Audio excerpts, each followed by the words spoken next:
I'm afraid of cancer because it is out of control and could happen to anyone, anytime. Move it. Yes. And the next? I'm scared of cancer because it's horrible for people whether they live or die. I'm scared of cancer because the treatment is torturous and the person is terrified most of the time. So, sweetheart, let's start at the top. There's only one thing more painful than cancer, okay? Put my thinking on this and begin to read. I'm afraid of my thinking because it is out of control and could happen to anyone, anytime.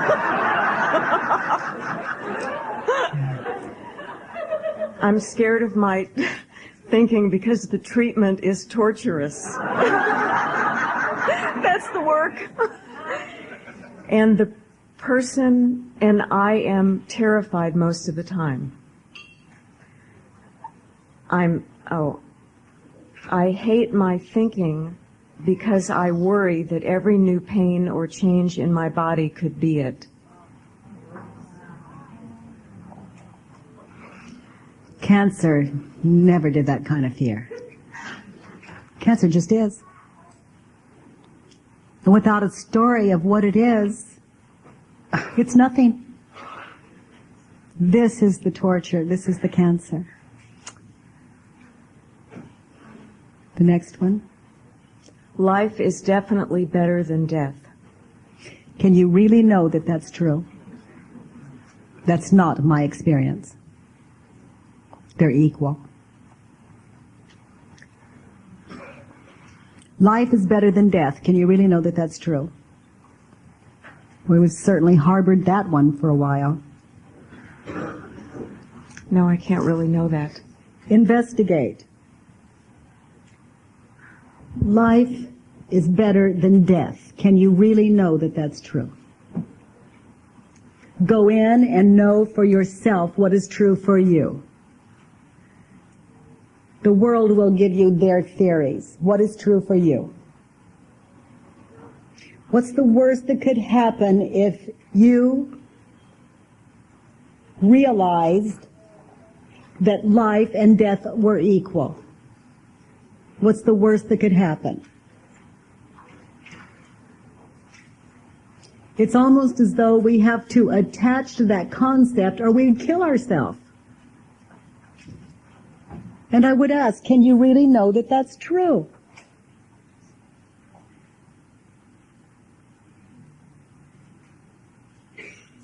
That can take you in a while.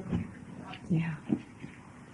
How do you live when you hold the belief that life is more valuable than death, or that life is not equal to death? I'm scared a lot of the time, and I don't enjoy myself. Yeah. I don't enjoy my life.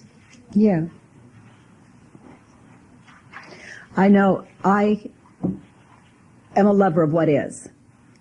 Life, I love it. Death, I love it. You know, I'm a lover of what is. Because I found that when I argue with reality, it doesn't feel comfortable inside of me. It's a separation. So I see them as equal because I'm a lover of what is. So my husband's driving. There's this huge truck coming at us, and there's no way he can miss it. There isn't any way. It's not a possibility. And all I feel is joy. Just, it is incredibly exciting. But no more exciting than before the truck. And I just turn to him and I say, you know, sweetheart, look. And he just, and in the peace of that, he's able to miss it. But I scream and he can't, there's only fear in the car. It's blind, it's deaf.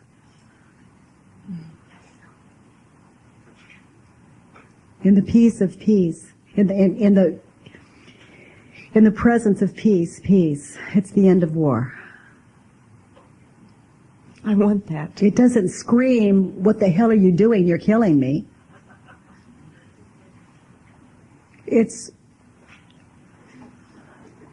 rapture. God.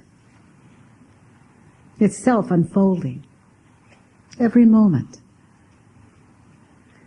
Who would you be without this story that life is more precious than death? I'd be open and peaceful and enjoying it all. Yeah. You know, life and death are equal. I was born on the floor of a halfway house.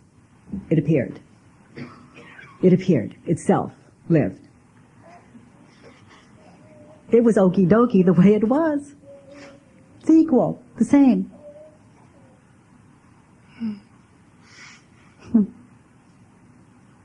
Let's look at the next. I want cancer to be easily detected, easily and painlessly treated. Hopeless. Hopeless. They say you've got it, you don't. You know, they say you don't have it, you do. You have the therapy for it, the chemotherapy, and then they say that's what killed you. Mm-hmm. You don't have the chemotherapy, they say that's what kills you. You have the chemo, they say that's what saved you. You do have the chemo, they say that's what saved you. You know, it's a squirrel cage, it's chaos. Let's turn it around and make some sense out of it. Put my thinking. This is as good as... If your thinking is peaceful, do you care if you have cancer? Nope. Do you even care? There's nothing to heal but to meet the thoughts that appear with some understanding. So let's do that. I want my thinking to be easily detected and easily and painlessly treated. Yes. The word. So it's easily detected. Pain will let you know. It's a built-in gift. And it's easily healed by investigation. It doesn't stop the thinking, and I'm not going to say that. If I say the thinking stops if you investigate, then people get a goal. Right.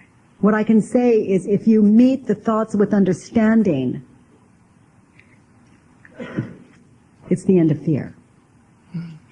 So good the thoughts come. For me, in the desert, sitting in the desert, all of those months, weeks, years, if you put the whole sum total up, I wanted every thought. I may as well, here they came. So I would investigate. And until each one was met, I was no friend. People used to say I was too open. That wasn't my experience. I'm a friend. I'm a friend to the internal. It was only internal life. I met it there. Mm. And then everything anyone says in the whole world, on radio, on television, through television, in your family, in your churches, if you see one thing that is painful, investigate. Because we are you. When the mind is quiet, the world, as it turns out, is also your internal. So until the world's quiet, you're not quiet. And that's the peace. It's a natural thing to want to heal the world. But it's reversed. When I meet my thoughts with understanding, it gets very quiet. But then I hear you. You are my internal. It's a match. So I am here to serve you. Without end. Without rest. That is the rest. And if you like what you have, which can be a terrifying thought within you, if you want that, I love you. I want what you want. There is nothing to heal. I know the power of pain. I know the gift of pain. So rather than look at yours, I healed my own. Now I can be with you without condition, without the condition that you heal in any way. I love you. You can die forever. in the fire. And until you ask, I love you without condition, you don't have to get out of the fire. That's love. And if it appears as attractive from here, you may ask. And that asking, the door is open and then it can penetrate. No door, it's just a solid wall. I wait. That's love, in my experience. Let's look at the next one. I want cancer to be always curable or completely preventable. Hopeless, hopeless, hopeless. I want my thinking to be always curable and completely preventable. Possible, in my experience. Okay. I want to know in my heart that God is everything, even cancer. You need to know that. Can you really know that that's true? Just one more dogma concept. It is. This one more sweet concept. How do you live when you hold the belief you should know that God is everything, even cancer? I live like I haven't arrived. Can you see a reason to drop this myth? Yeah.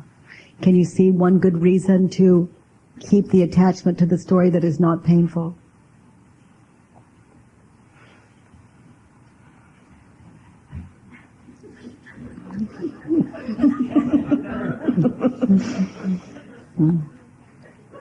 Well, what's going on is that by holding on to that, I feel like I'm moving toward it. And how does it feel? Frustrating. Yeah. No, there isn't any reason. Who would you be without the story? I would just be here where I am. That's my experience. Let's look at the next. Cancer shouldn't be so difficult and painful for people and families. Is that true? What's the reality of it? Oh, the reality is that it is difficult and painful for people. Yes. It's not the cancer, it's people's thinking about cancer. And some of us don't know that yet. Yeah. And that's okay. Yeah. So, turn it around, my thinking. My thinking shouldn't be so difficult and painful for people and families. Yeah. That's what invades family. Cancer never did that kind of destruction. The next one. It shouldn't cause a long, slow, horrible death. My thinking? My thinking shouldn't cause a long, slow, horrible death. That is so true. Yeah. Yeah. It shouldn't have killed my friend Jimmy, who is such a good person. Cancer should not have killed your friend Jimmy. Can you really know that that's true? What's the reality of it? It did. It did. How does it feel when you attach to the concept that would argue with what is? That the world is a scary place. That God is a scary masochist. And God is scary. Yep. And if you're not good, you're next. Yeah, one never knows. Yep. Like that. Yeah.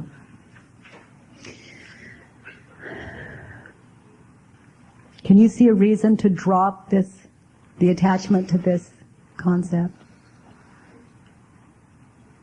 A reason to drop the attachment. Yes, yes, yes, yes. Can you see one good reason to keep attachment to this story that is not painful?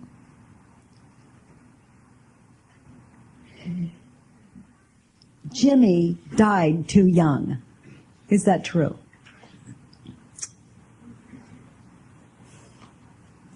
Boy, that's an old one. He didn't live out his life. Can you, I mean, that's insane. Of course he did. That's it. It's crazy. He died too young. That's crazy. He died at exactly the right moment.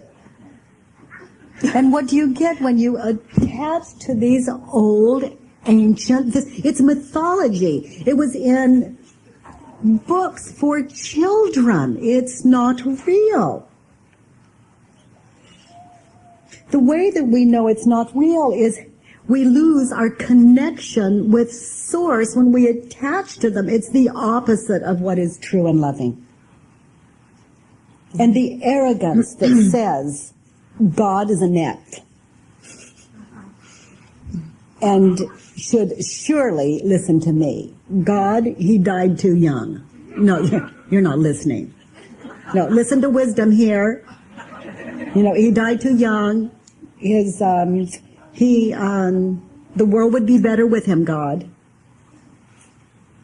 It's pure arrogance to attach to these thoughts and the tears that come with it.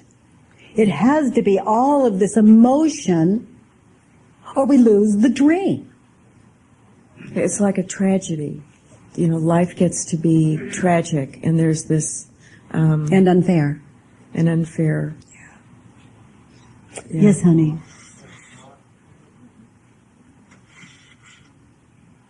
I just had the thought, did Christ die too young?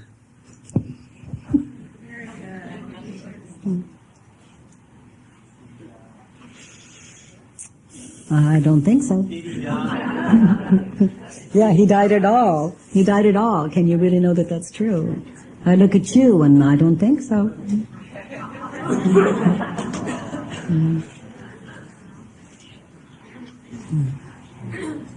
Feel it.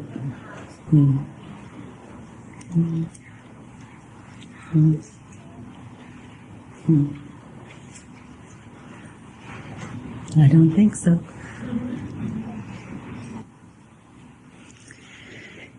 So, sweetheart, let's turn it around. My thinking shouldn't have killed my friend Jimmy, who is such a good person. How many times did he die? Every time I thought about him. Yeah. He died once, and you killed him over and over. Yeah.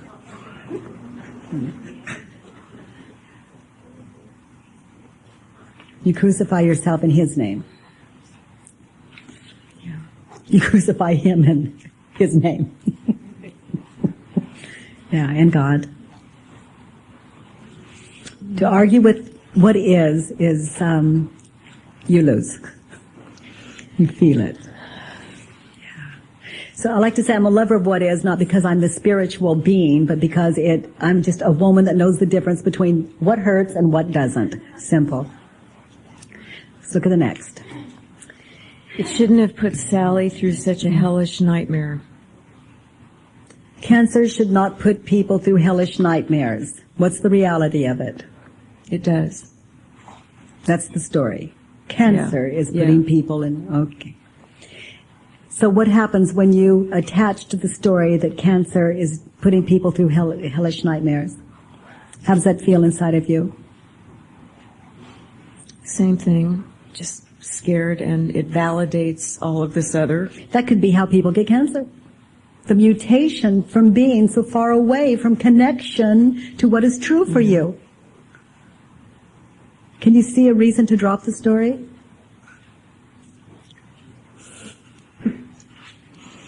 People who have cancer that find what you're stepping into don't care about cancer anymore.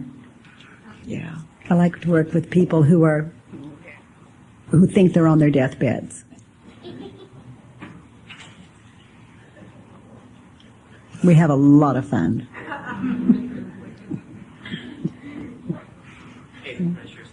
Yes. Okay. All right. This is a story. There's a man who fell over a cliff, and as he was falling to his death, the last minute he lunged and grabbed this branch that was sticking out from the side of the cliff, and he's hanging precariously over this huge precipice. He says, "Oh God, please help me. This is my hour of greatest need. If you'll only save me." And then this voice comes and says, "Let go." And he stops for a minute and he says, "Is there anyone else up there I can talk to?"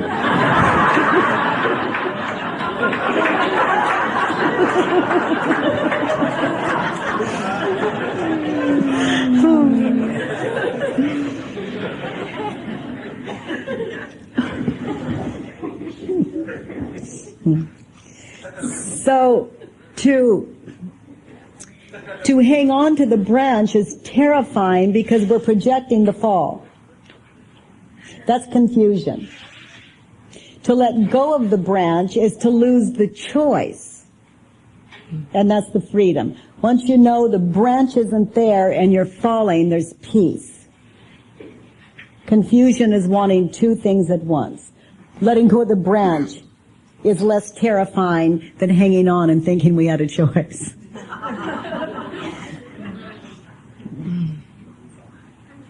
Doesn't matter if someone comes to help us or not, hanging on to that branch thinking that I have a choice. If I'm hanging on to the branch, good I fall, good I don't.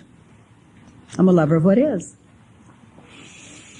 But to project the fall is to miss the branch.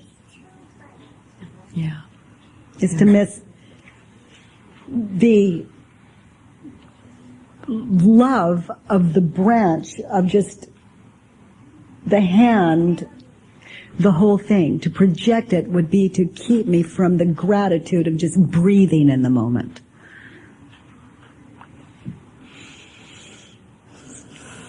We come to see that we don't even have a choice about hanging on to the branch or not.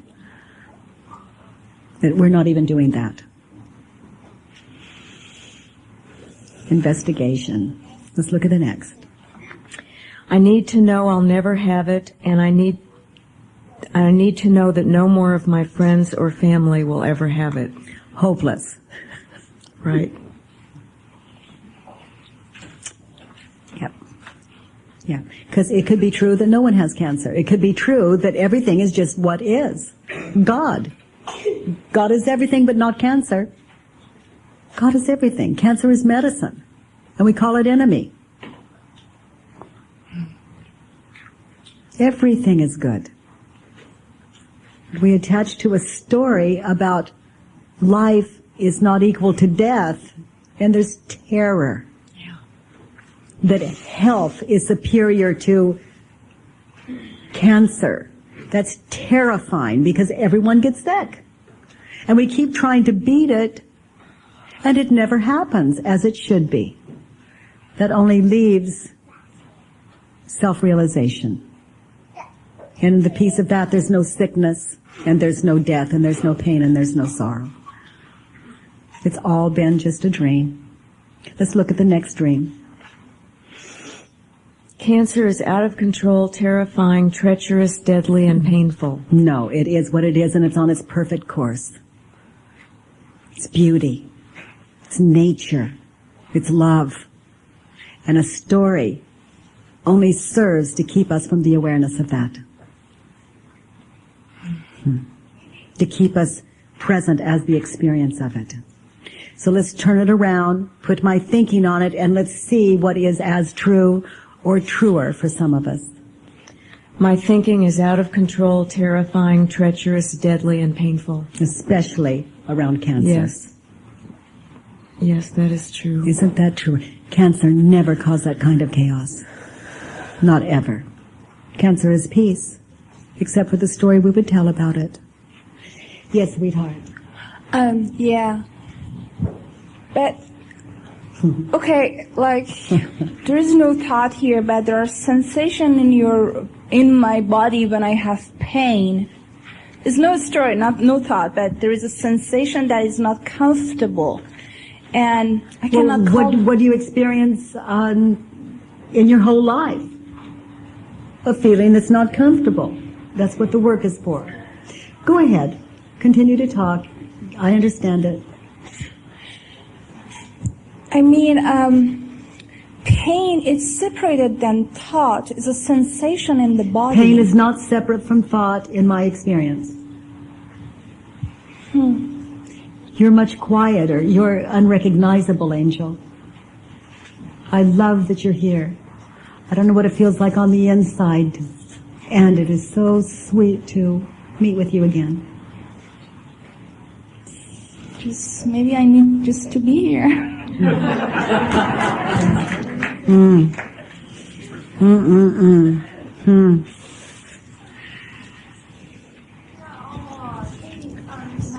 Pain a lot. I treat people who've had chronic pain for years. Yes. And I need to know what it is you're saying when you say that pain is not real and it's connected to I didn't thought. say it wasn't real.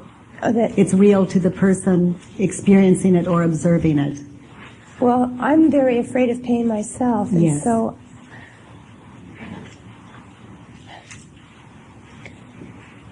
is there a way to deal with it on a thinking level? Not in my experience. By doing the work, can people eliminate physical pain?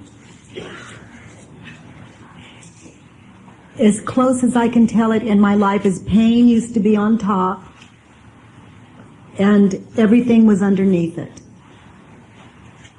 Now, pain is on the bottom. You know, it's underlying. This always overrides. And it's nothing more than clarity. But you're able to experience physical pain still? Yes. Okay. Yes. clear It that just one doesn't up. have anything to do with me. Okay. I'd like And to, I have to say that this may not be easy to hear. I'm going to try to describe it. It's God, I love it, I kiss it, and it's nothing that I'm doing on purpose. It is itself, I love. pain. It's what is. What could there be that I wouldn't love? It's not that it wouldn't scream and cry or howl, I don't know. It's just not my experience the last 13 years. It's amazing to have something like some injury where blood is gushing and be delighted. You know, where you don't even know if maybe the limb's there or not. You just, it's what is. I'm a lover of what is. It's who and what we are without a story. And in the peace of that, we know where to go, what to do.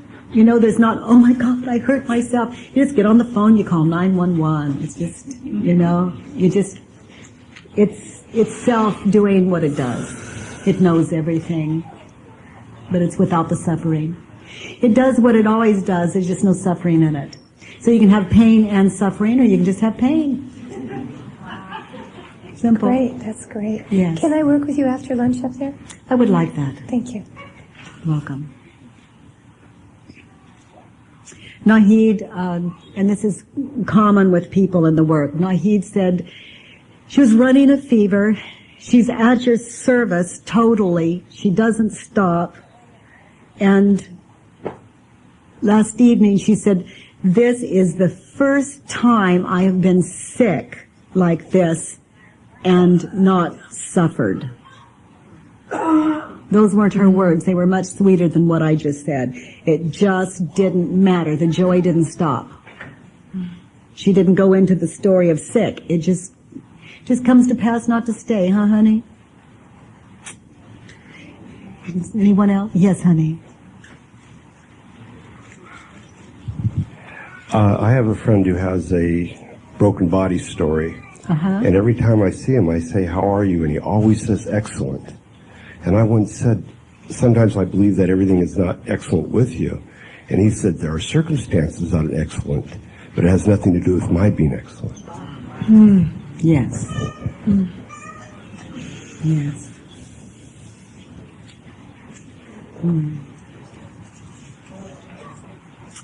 Anyone else? Yes, honey.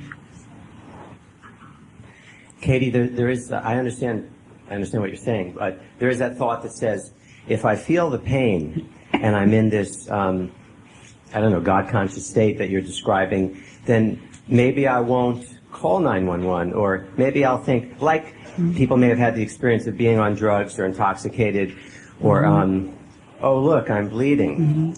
And you just go on doing what you were doing, there's this fear that Yes. Isn't it the fear that makes me respond? Isn't it the panic? Isn't it the worry? I love that. So without internal war, no goodness can come. That's what this says. Without fear, we cannot get a result. That says that only war is valuable. So when we hold that fear and say, without the fear, I'm not going to be safe or alive, then we're saying, the way I describe it is like saying, for the world to end war as long as we have the biggest bomb.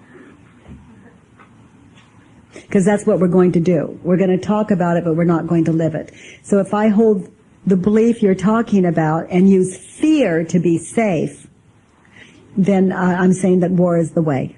War is the only way. Violence is the only way. So my experience is, well, here's my experience. I'm intact. And I go places that my family do not like me. The first 3 years I went places that they were not okay with them. And I'm intact. There were some men, my husband and I were in an area where there were some men threatening people with violence. They were pounding on their vehicles and scaring them and all kinds of frightening things for people. And I knew if I walked that direction that their attention would turn to me. They were trying to get money from people, and until they rolled down the windows and gave them money, they wouldn't let them go. And I knew that if I walked the direction it came to me to walk, and I knew that their attention would go toward me, and inside of me, can I really know that that's true? You see, but it's not a mental thinking out. And I walked that way, and their attention did come. And by the time, I don't know, an hour later, by the time my husband found me, we're all sitting on a curb. They're sitting in my lap. All these men, they're crying. They're telling me the story of their wonderful families, their children, how they haven't seen them in 30 years, and the sorrow, what it's like to live on the streets. You know, the worst that can happen is truth. I'm intact, and I walk in truth. But it's not so that I can be safe. I just don't hold the concept that life is more valuable than death. And it's not something I do on purpose. I've just investigated. It's who I am without a story. I'm very clear when it's needed about where to go, what to do, because it's not I doing it.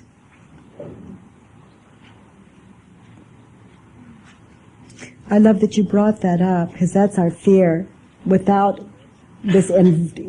fear, we would not be safe. Mm-hmm. Quite an illusion. It's the great setup. It's a mirror image. It's backward. With fear, I'm not safe. And we can feel that. It's so obvious. In peace, do you care if you live or die? I mean, when you're asleep, no story running, there's no one to care if you wake up. There's no one to know even if you did, you woke up or not. Well, that's what it's like without a story, only it's self-lived sweetly, asleep or awake. It's a most amazing thing, this self-realization. Yeah. Any other thoughts? Katie? Here, there's one standing here, honey. I was never afraid of getting cancer, and 2 years ago I was diagnosed with breast cancer. And I have to tell you, it was probably the most wonderful thing that ever happened to me. I went into like 3 days of total fear, and then I just somehow met it, and I dropped with the cancer. because I knew that my life might not go on and on and on and on, I kind of dropped the story about my shame and guilt. And it was the most amazing thing, because I just had self-hatred my whole life. I just wanted to share that. But actually, I wanted the mic because I want to be on the list to do the work with you, Katie. Thank you, Angel. Good. Carlton. Somebody was asking about doing the work. Does it make pain go away? And my experience is doing the work made an awful lot of pain go away. That's what it seemed like. That apparently a lot of the beliefs I held were manifesting physically. It's as though who we are without a story is painless. Seems to be that way. And about pain, like pain still comes, but in my mind, what's removed is something that used to say it was wrong. So maybe I get a cut. The mind doesn't say that's wrong. It just says there's a cut. Yes. I feel something, and I'll do something, whatever seems like the right thing to take care of it. But That's just doesn't a seem wrong. great description. And the other thing, talking about the cancer, I heard in my head, it said something about, you read this or you hear it on the radio, they died of natural causes. And everyone does? Yeah, as if cancer was not a natural thing, or, Now, of course, I would like to die of natural causes, too. If someone Be my murders choice. me, I died of a natural cause. Yeah, if the plane fell out of the air with you in it, that would probably be natural too. Cause. So good to see you again. Katie, I've been waiting for an opportunity to mention this. As you know, I've been answering singles ads for 15 years, and I'm happy to report that I met the first man in my entire life that I think is right for me, and we just had the best 5 dates, and I wrote all the stories. He's perfect, and I have my list of the 33 qualities I want, and he has them all. And then on the 5th date, I was talking about how I asked him how long he thinks he's going to live, and he looked kind of weird at me. I said, well, I'm going to live forever. He said, well, I'm HIV positive.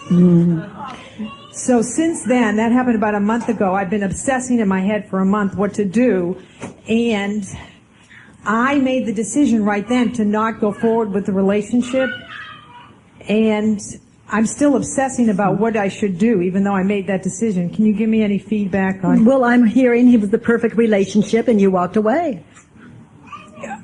Well, it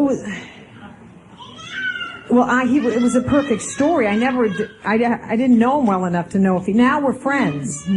I'm hearing, according to you, he was the perfect relationship and you walked away. Okay, but since then, we're friends and I see him all the time, and I hear you still have the perfect relationship. But he's not that in, I don't think that he's into me to have this relationship, so I'm kind of off the hook. You know what I mean? But I'm not off the hook in my mind, so I don't know if he's not. I hear that. Yeah. I hear you had the perfect relationship and you walked. You changed it. So I should have had sex with him. Only if you want HIV. Well, he says he's one of the 10% of men that don't pre-ejaculate, so he can come inside. He can. That's a good one. So he can. No, wait a minute. He can have sex with women and not come inside them. And that's a good one. And he doesn't pre-ejaculate, so they don't get AIDS. And he's had AIDS for 7 years, and he's been with lots of women, and they without condoms. I love the part where he has AIDS. I love the part where he has AIDS and he is having sex with women. Without condoms, right. So I should be that fearless that all these other women are able to not be fearful. Sweetheart, and trust him. I am that fearless and I wouldn't even go there. I'm not insane anymore. Oh, you mean even you wouldn't?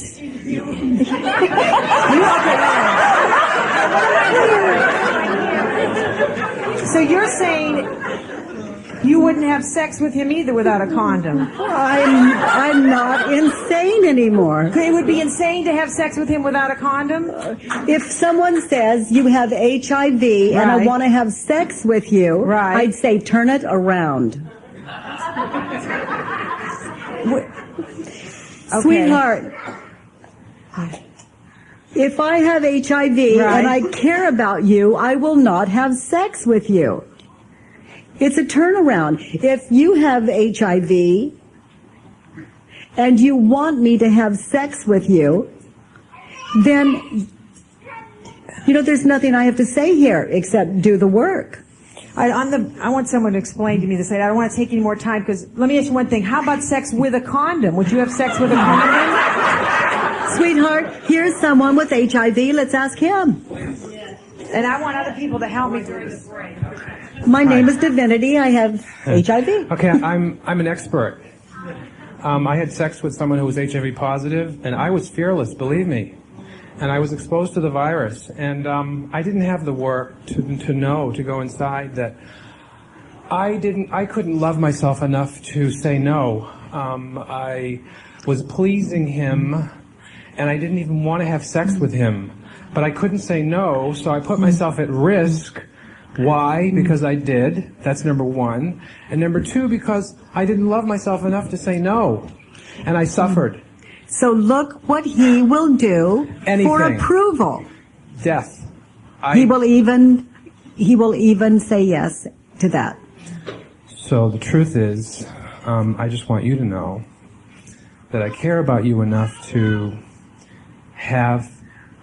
say to you that if I could do it again, I would number one say no when I mean no, and not die for approval.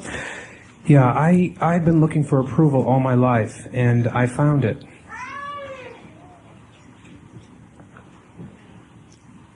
And I suffered for it. And I lived for 10 years waiting to die because I thought the virus was killing me. And until I worked with Katie, I came to know that my thoughts were killing me, not the virus. But I want you to know how powerful my thoughts were. I got up every day waiting to die because I wanted approval so badly. I wanted to be loved. I wanted it so badly, Marina. And I got what I deserved. Is it true? I would say yes, sweetheart, it brought you to you. It brought me to me, and it also brought me to Katie, and for that I am most grateful. Yes. And from here, the same, Angel. Yeah, I love you very much. And you. Thank you. So, sweetheart, I hear you had the perfect relationship and you walked. The perfect relationship looks like sex. Can you really know that that's true? No. Good. I just thought this, I wrote this to Michael. Michael, you told me yesterday that you heard that I am homophobic. Where's Michael? Oh, there he is. Hi. Yeah. It is true. I was taught homophobia, racism, anti-Semitism, etc. at a very young age. They became a part of my illusionary life, my dream. Sweetheart, let's stop a minute. My nightmare. You were taught that. Yes. Okay. Did you feel it was off when you were a kid? Did it feel a little off to you? Like not natural? Yes. Yeah. Okay. So you attached to it to get what from your teachers? Approval. Yeah. So they taught you homophobia, turn it around. I taught myself homophobia. Can you hear this? Yeah. No one taught me homophobia. I taught me that to get their approval. Go back to the beginning. You knew. You knew. Okay. Without awareness of those parts, they will not be a part of my undoing of illusion. You are me. You are love. I am you. I am love. In illusion, I am homophobic, anti-Semitic, racist. In reality, I cannot be. Only in reality. I love you, Michael. Thank you. Tim, are you here, honey? Here, Tim, honey, would you bring your guitar up? I'm not very clear about the next one. If I see myself acting for approval and love, and I see that sometimes very clearly. You may want to stop for your sake and rest in peace. Yes, okay. Yeah. You don't change it. You may just want to stop doing that for your sake and rest in peace. Michael has done some amazing work at this. He came to the center and he came at me. I mean, I guess if God had a gun, he may have blown my head off, and I wasn't going there. And he dropped into that space, and we get to see the possibilities through Michael of integrity. Oh, so you He stopped right in the middle. He stopped, and he says, "I'm noticing." I understand. Thank you. Good, Willie. Okay, sweetheart, let's look at the next one. Okay, this is the last. I refuse to spend my healthy life being afraid of this. I'm willing.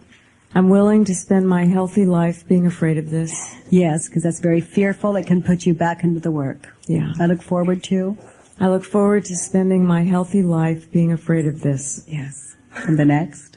I refuse to be afraid that the fear of it can cause it. I'm willing. I'm willing to be afraid that the fear of it can cause it. I look forward to. I look forward to being afraid that the fear of it can cause it. Yeah. The fear of cancer can cause cancer. Can you really know that that's true? No. And what do you get for attaching to that concept that is not true for you? Well, then not only is cancer scary, but then being afraid of it is scary. So then fear becomes Cancer. frightening. Yeah. Yeah. So, can you see a reason to drop the story? Fear can cause cancer. Yes. Can you see one good reason to keep the story, fear can cause cancer, that is not frightening? Who would you be without the story? Fear causes cancer. Free to feel. Yeah. Thank you, sweetheart. Thank you. A woman walked up to me not too long ago and said, "I have cancer." I said, "Good." Very hard to hear. She said it was a great relief for her. Yeah. Yeah. We all know that what is, and what is good. I'm just waiting for some permission for one to live it. So, feedback. You know, and I'm not saying good, someone gets cancer. I'm saying what is. I'm a lover of reality. Silly me, sometimes it just slips out. Any comments? Yes, sweetheart. Do I have to say it? Yeah. Sweetheart, you just give so much. Yeah, I'm struggling with that, Katie, because you're supposed to. My sister was diagnosed with lymphoma, brain tumor, lesions, cancerous lesions, and my first thought was to say, when I found out, this is good news. In fact, I did say something, this is exciting, good news, something to that effect, and I got almost a hostile response. Yes, you would. Which didn't surprise you. It didn't surprise me, but what it did for me was I went into that place where I need to be the good little boy and speak another lie and say, well, what I did was I apologized for my words, thinking, how could I be so cruel to acknowledge something so horrific as good news? So I'm struggling with that, Katie, and Okay, so it's not like when you say good, you think good, they have cancer. Yes, that was their perception. And that's not it. But what happens when you say good, you're define their concepts about this is not paradise, that earth is hell. So when you say good, You're challenging you're challenging their world. And we would rather, well, none of it's true. But we're going to shun you. We're going to crucify you. We're going to rip you to shreds if you disagree with our story.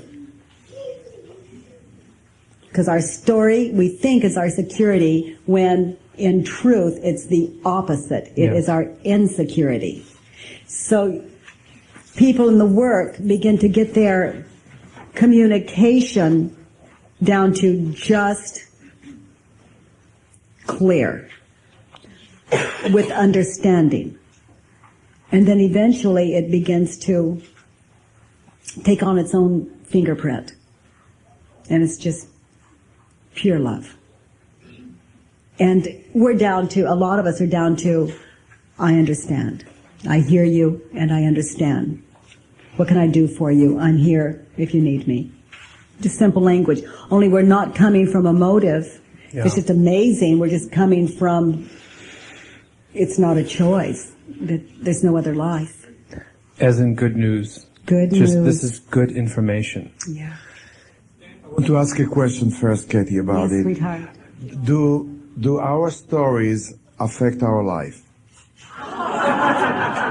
Your stories are your life. Okay. Then it's your only life. All right. Then if you share some stories with people that would affect their life positively, just like a good dream makes a person feel happy, and a bad dream can actually kill them. It can affect their physiology. Then why not share good stories that work?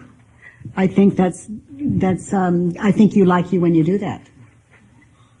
People who experienced healing. Sweetheart, who would you be if you mentally stayed out of other people's business? I would be a non-intruder, a non-button pusher, that I am. Thank you. L'chaim.